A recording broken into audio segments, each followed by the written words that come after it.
I myself am more provisional. I will advocate this, but I'm aware, more I think than many in my audience, how unlikely this is. I'm basically a devil's advocate because I'm fascinated with the fact that I thought this up, and this is not my style.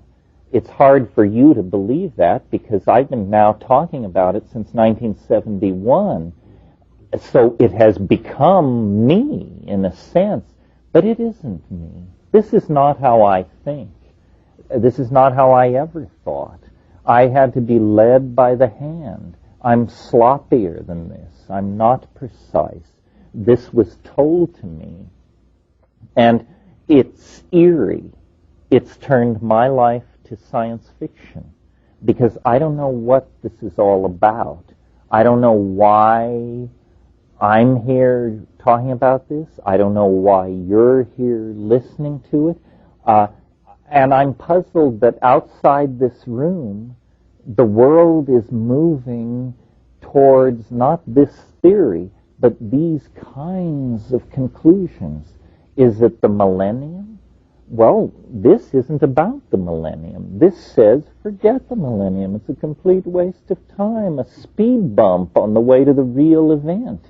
I've tried to think of rational explanations for why this theory, and I've had to go pretty far afield. Here's a rational explanation.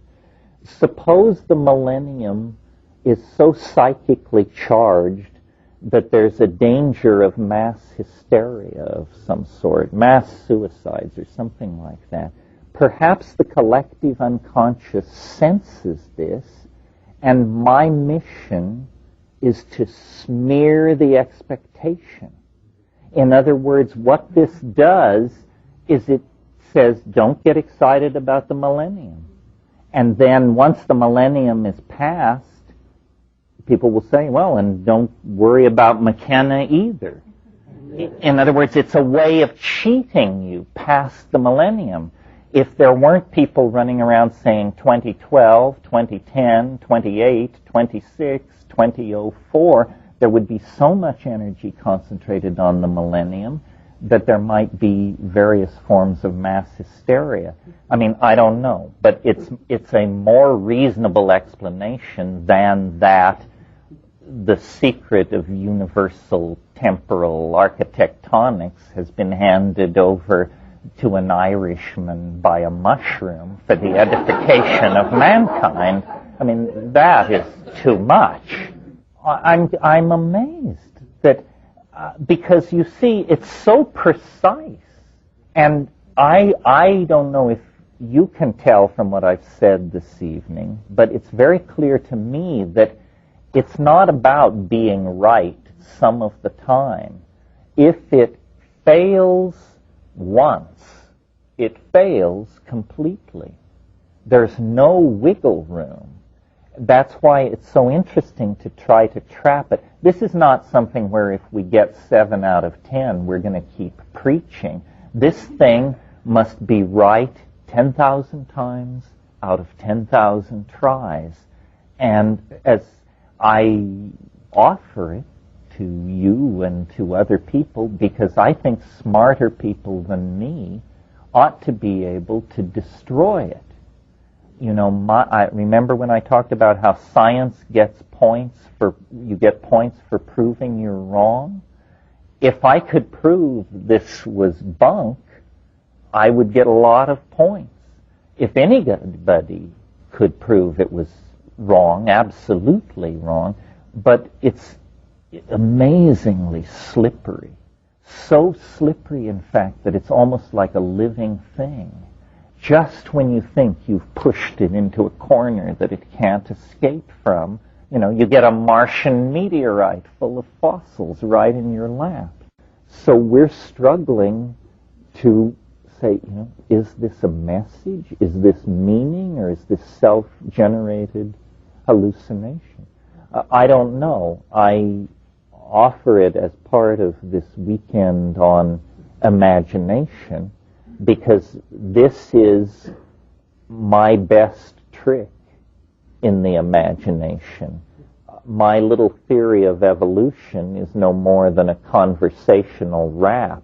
How would it be if? This is considerably different because it rests on a mathematical foundation. And don't forget, it does come genuinely from the I Ching. So we have this peculiar three-pronged situation. We have a pattern in the King Wen sequence taken by an Irishman and contorted into a mathematical wave which gives a prediction for the apotheosis of the world which matches the assumptions of a vanished Mesoamerican civilization.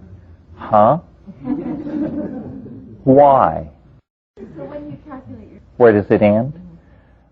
Well, this question, when I calculate my own personal wave, first of all, I do entertain the idea that we may each have our own time wave, sort of following the model of astrology. But I'm aware, and I'm sure those of you who are professional astrologers are also aware, that the natal horoscope is essentially a commercial con. In other words, astrology, the royal art of astrology, was invented to guide the destiny of peoples and kings, pharaohs and courts. But in the late Roman period, the world's first yuppies came into being, or one of the world's first instances of yuppies, and they thought, well, the emperor has his horoscope cast. Am I less than the emperor? I, too, should have my horoscope cast. And enterprising Hellenistic astronomers were only too pleased to oblige. Otto Neugebauer published a wonderful book of the natal horoscopes of rich Athenian and Roman citizens. And to some degree, I think it is a slight distortion of astrology for astrological purposes. Nevertheless, in terms of the time wave, a reasonable question would be, well, how, if this is true, then how come I can have a bad day while you're having a good day? In other words, if novelty ebbs and flows according to this schedule, shouldn't we all be having good days and bad days together? And obviously we don't.